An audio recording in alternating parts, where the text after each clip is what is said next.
Hello, my wonderful viewers, and welcome to another episode of Betty Adams Overanalyzes. Today we look at Season 7, Episode 11 of The Clone Wars, Shattered. And woo boy, this is a well-named episode. Aside from any internal meaning, this episode was meant to shatter the emotions of every fan and every casual viewer. This episode seems to make every moment of the slow world-building episodes worth the wait and then some. However, the episode is so self-contained that if this was the only fragment of Star Wars lore you had ever seen, it would still pack a powerful punch by the conclusion. So let's jump right in. There will be spoilers of every sort, so be warned if you haven't seen this episode yet. Spoilers, click away, fair warning. First, it opens with a musical score. It starts out beautiful and ominous. It gives you the feeling that the characters are moving in the deep waters of an undersea chasm, surrounded by slowly circling massive sharks. It is a full orchestra of the kind Star Wars is famous for, but I have never heard a composition quite like it in Star Wars. It is ethereal and somber and so beautiful it hurts. Such for the sounds, and for the visuals, gone are the broad brushstrokes of the Van Gogh style of the previous episode. The show has returned to Rembrandt levels of precise detail. Every furrowed brow, every quaking muscle is illustrated in that perfect balance between the old cartoon style and the uncanny valley. There is nothing in the visuals of this episode to distract you from the heartbreak you know is coming with every note. The show opens with the camera panning this way and that over the ruins of the capital city of Mandalore. By the time you are finished with this episode, it will feel like a lifetime has passed. Like many episodes before it, the warriors who have supposedly won the battle are ruminating over how much damage the victory cost. The show reminds us that the Mandalorians were once enemies of the Jedi, and introduces a very interesting device that might show up in other shows, most likely The Mandalorian. But for fans, for people who knows what is coming, the opening scenes are a tortuous, emotional roller coaster as Ahsoka gets closer to and further away from the clones, and then finally leaves with them on the Republic battleship. The entire 501st Legion is sporting Ahsoka's colors on their faceplates. This is a mark of their love for her, not just her as their Jedi, their commander, but how much they each and every one love her as an individual, as one of them. She is their sister. Loyalty is everything to the clones, as Anakin said, and they are about to betray that loyalty and be betrayed. These clones are about to have everything stolen from them. The only thing these clones have is their identity, these specialized faces that they put on their armor, that they separate themselves out from their brothers with when they cease to be shinies, and they are covering this up for Ahsoka's sake.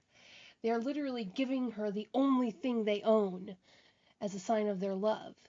And then they're going to betray her. That is the genius of this episode, of this series. See, we know that Ahsoka is going to make it out of this intact. We know that she will come out scathed emotionally, but physically intact at least. And for that to happen, it is almost a given that some of these boys, these young teenagers, these boys who wear their love for her literally on their faces, in place of their faces, are going to die by her hand. There's one line in particular that Ahsoka says to Rex that takes the vibroblade of emotional turmoil and twists it in the gut of the audience. I actually had to stop watching the episode just to breathe at this point. She smiles up at Rex and says, "The Republic couldn't have asked for better soldiers." Oh my goodness! If ever there was a moment of fan service, if ever there was a moment of fan service completely devoid of sensual pleasure, that is it. The episode does not let us forget that these are individuals, peoples with flaws and virtues and vices. One of the named clones, one of the ones we got attached to in previous seasons of the Clone Wars, is used to illustrate this point nicely. Do y'all remember Chopper? The aggressive clone trooper who was framed as a traitor back in Season 1. The clone trooper with a disturbing penchant for taking the fingers of droids as trophies and wearing them as a necklace, in a callback to Universal Soldier. The clone who once mocked a crippled refugee for cowardice. In one of the more visceral scenes, he is damaged in a deeply ironic and climactic way. However, the point is that this is one of the clones who loved Ahsoka. For all of his faults, for all of his flaws, and he had many, this is one of the clones who Ahsoka loved, one of the older clones, one of the boys who was an older brother to her, teaching her how to survive, how to live, and quite possibly Chopper Stormtrooper was one of the clones who taught her how to disregard orders. You feel his pain as the results of Ahsoka's actions literally steal part of himself from him. However, the lion's share of the pain and suffering goes to Rex. The episode begins with this theme early on with a low note. Rex's face is clearly visible in the background as Ahsoka debriefs the Jedi Council, and she is forcibly reminded by Mace Windu that she's no longer a Jedi. The pain falls like a blow when it is Rex who directly receives Order 66 from the Emperor. Rex who fights it with everything he has. Rex who can't fight it completely. Rex who have to give the orders that will result in the death of either dozens of his brothers or his one little sister. There is no combination of events that ends without horrible pain for everybody involved, both physical and emotional. This whole episode is set up for a cruel game of cat and mouse between the most beloved clone trooper in Star Wars and the most Jedi from the Clone Wars and Rebels era. The slow world building in the middle episodes pays off in spades, as it ended up being essentially 4 episodes highlighting Ahsoka's canonical skills and bond with droids. Someone who started watching the first episode of this season won't feel shocked at this plot twist, and long-term fans will be delighted at the callback to previous seasons. Ahsoka's suffering is highlighted in one scene where she very deliberately sets Darth Maul loose on her brothers, and when he demands more assistance, she roughly tells him that she isn't rooting for him. She knows that he is going to murder some of her brothers, torture them even. But she's defending her own life by setting him free. She uses the distraction he provides to good use, and there is some wonderful detective work. The episode leaves us in a delightfully ironic cliffhanger. We do know what is going to ultimately happen. The Jedi fall. Obi-Wan takes Luke to Tatooine and hides for 2 decades.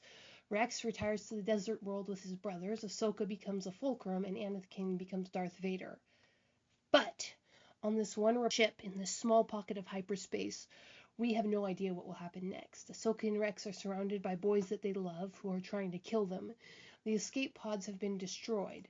Darth Maul haunts the corridors. Chopper has been relieved of a limb. Once Order 66 clears their heads, all of these boys who love Ahsoka as a sister, as one of them, are going to have to deal with the fact that they tried to kill her, that she killed some of them, that Rex killed some of them for following the orders that he gave. All of this will have to be resolved before the ship exits hyperspace. So, what will happen next? Will their hearts ever mend? Will our hearts ever mend? So, what do you think, my wonderful viewers? Leave a like below if you agree with my analysis, and leave a comment blasting my analysis like the Death Star if you disagree. Click the like and subscribe buttons, or feel free to share the videos. Peace out, my wonderful viewers.